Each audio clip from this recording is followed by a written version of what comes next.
지난 영상에서 휴스턴이 도트를 벌이면서 약한 슈팅력을 공략해야 된다고 했는데 이때 오픈을 아예 안 쏘는 것보다는 낫지만 너무 막 쏘더라고요. 오늘은 이 슛이 없는 선수들이 현대농구에서 살아남으려면 어떻게 해야 되는지에 대해서 한번 알아볼게요. 함께 보시죠. 슛이 없는 선수들은 포지션별로 크게 세 종류로 나눌 수 있을 것 같아요. 슛이 없으면 살아남을 수 없는 시대다 라고들 많이 하지만 그 정도는 아니고 이 선수들이 살아남기 위해서 필수적으로 지켜야 될 것들이 있어요. 우선 현대농구가 뭔지 알아야겠죠. 최대한 간략하게 설명해 볼게요. 현대농구의 시작은 이 양쪽 윙의 볼 핸들러, 탑에는 빅맨이 자리를 잡아요. 그리고 이 받아먹는 애들은 이 숏 코너나 코너의 자리를 잡는 거죠. 그래서 보통 이 윙에서 스크린을 받고 돌파로 시작을 해서 골 밑에 헬프가 들어오면 킥아웃, 여기서 막히면 다시 이쪽 윙에서 돌파가 이루어집니다. 그래서 공의 움직임은 이렇게 무한대를 그려요. 제가 현대농구에서 꼽는 가장 중요한 스키마는 빈자리 채우기인데요. 볼 핸들러가 이쪽에서 돌파를 하려고 하는데 막혔다. 그러면 그냥 들어가고 이 코너에서 빈자리를 채워주는 거죠. 얘가 잘라 들어가니까 여기는 빌 수밖에 없잖아요. 그럼 얘가 공을 잡으면서 쭉 파고드는 거죠.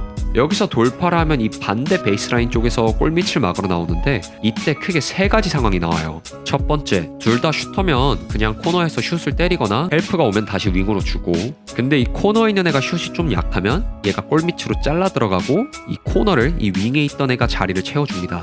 근데 골밑에 센터가 서 있어요. 그럼 얘가 잘라 들어갈 수가 없으니까 잡자마자 쏘거나 윙으로 빼줄 수밖에 없죠. 이 상황 때문에 코너 3점이 굉장히 중요하다는 거예요. 여기서 안 때려주면 답이 없거든요. 셋중 어떻게 되더라도 막히면 다시 윙으로 빼줄 텐데 이러면 처음 상황하고 똑같죠. 여기서는 슛이 없어도 돼요. 그냥 자기가 밀고 들어가면 되거든요. 그럼 이 코너에서 올라온 애가 다시 잡아서 쏘던가 반대로 빼줘서 여기서 어떻게든 받아먹을 수 있는 거죠. 이 윙에서 공격하는 볼 핸들러들을 몇 명 예시로 보면, 근데 여기서 루비오랑 론조가 가장 패스 센스도 좋고 이타적인 선수들이라고 불리잖아요. 근데 얘들은 한 경기에 막 15, 16어시 이렇게 대량 어시를 하는 걸 본 적이 없어요. 오히려 웨스트브룩이 자기 혼자 한다고 하는데 20어시씩 찍는 경기도 나오죠. 이 자리에 서는 애들한테 중요한 건 슛보다 돌파거든요. 론도도 슛 없이도 어떻게든 밀고 들어가서 센터를 붙이고 빼주니까 찬스가 나는 거고요.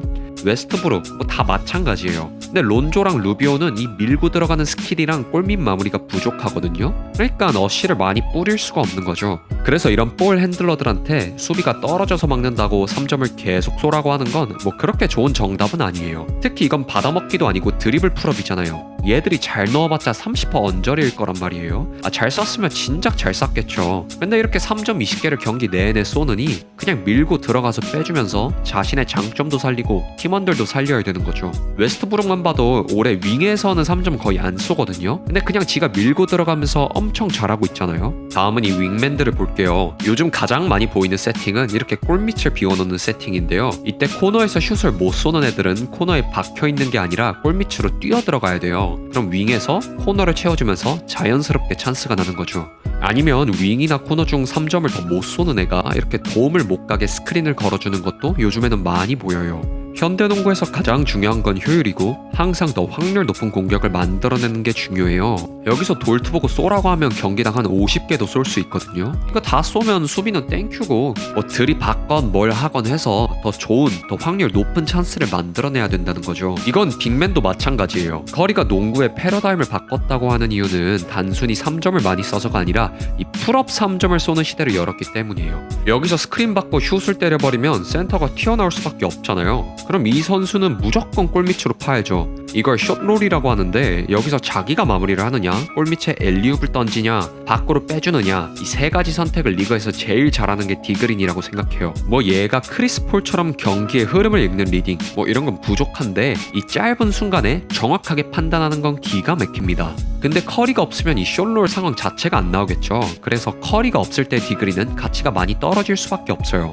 커리만큼 여기서 압박을 받는 애는 우선 하든이 떠오르는데 그렇기 때문에 웨스트브룩이 이걸 이용하는 거고요. 카펠라는 슛이 없는 게 문제가 아니라 밀고 들어가면서 밖으로 빼줄 능력이 없기 때문에 팔린 거예요. 그러니까 이런 슛 없는 빅맨들이 탑에서 살아남으려면 드리블 풀업이 가능한 볼 핸들러랑 페어링이 돼야 되고 자기가 밀고 들어가면서 정확한 판단을 내릴 수 있어야 합니다. 현대농구에서 드리블 풀업을 쏘는 핸들러랑 3점 슈터들은 차고 넘치죠. 이때 슛이 없음에도 불구하고 경기를 뛰는 선수들은 수비던 돌파던 분명히 뭔가 특별한 것들을 가지고 있기 때문이거든요. 그러면 자신의 장점을 최대한 살리면서 주변의 3점 슈터들을 살릴 수 있는 움직임을 가져가는 게 가장 중요하다고 생각합니다. 서로의 약점을 채워주고 강점을 살려줘야 하는 거죠. 현대농구에 대해서 제대로 다루고 싶지만 주제를 너무 벗어날 것 같아서 오늘은 여기까지만 할게요. 플레이오프가 모두 끝나면 80년대부터 농구가 어떻게 변해왔는지, 현대농구란 어떤 모습인지 각각 자세히 다루어 보도록 하겠습니다. 오늘은 여기까지. 감사합니다.